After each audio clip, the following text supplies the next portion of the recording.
him. Abdالعزيز one of the SPLA's most successful military commanders. Commander الحلو is not a Nuba. He is from Darfur in western Sudan, but he was born, raised and educated in the Nuba Mountains. As well as being a close personal friend of Kuwa, he was Kuwa's deputy in the mountains for many years, the man Kuwa wanted to succeed him. Soon after his arrival in the mountains, Commander الحلو showed his commitment to the Nuba by bringing his family into this war zone from the safety of their home in Uganda. 3 children, including a 5-month-old baby, and his wife, Fatma. Life in the blockaded mountains, without cars, shops or electricity, is a very different life to the life they've been used to. The children took to it like ducks to water. Unlike Nuba children, they had never before ridden on a donkey. And for a while at least, they were blissfully unaware of their parents' concerns. I decided to bring my family to the Nuba Mountains because I want them to be near to me. Also, we want to share the experience with the rest of the people in the Nuba Mountains, and if there is happiness, we share it. If there is suffering, we share it together with the people. This is why I brought them. A delegation from the American charity Samaritan's Purse flew into the mountains 24 hours after Commander الحلو's family. Their arrival coincided with the start of a government offensive in which many villages were burned, food stores destroyed, and all airstrips were closed by shelling. Getting bombed in the air. When we landed the airplane, we unloaded the 5 tons of food that we brought. The plane took off. 20 minutes after that, the airport was shelled. And we started walking away from the shelling. There were 6 or 7 rounds that came in. The humanitarian situation right now, particularly in regards to food, is drastic. If access is denied, there'll be a famine here. We're going to see people dying, starving to death. And even if there is some points of access, if 1 or 2 airstrips, for example, are open, you're still going to see a lot of suffering. There's no way that we'll be able to bring in the food that these people need and have asked for.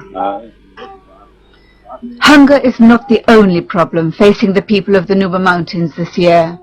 In recent months, the government of Sudan has launched an unprecedented campaign of aerial bombardment. These holes were prepared and intended for the protection of my family from anti-NOV bombardment, because usually the government of Sudan send anti-NOV high-altitude bombers to bombard the area without differentiating between the military camp and the civil population residents. This is why we prepared them for the members of my family to protect themselves in case of any aerial bombardment. Most of the victims of government attacks are civilians. Some are adults, like this porter, wounded at the airstrip on the day Samaritan's Purse arrived. So it's injured here, yeah? From here to here. But many are children. This is the only hospital in rebel-controlled areas where 250,000 Nuba are refusing to surrender despite crushing military defeats in Yusuf Kuwa's last years. I will not be able to fill Yusuf's shoes, but I will live to the ideals he devoted himself for and he died for. I will do my best and do everything I can, on the military side at least, to recapture some of the lost areas and also to continue the struggle and the liberation up to the achievement of the new Sudan, up to the achievement of freedom and justice for all. When Kuwa died, there was concern that Nuba in rebel-controlled areas would lose heart and cross to the government side. But this has not been the case.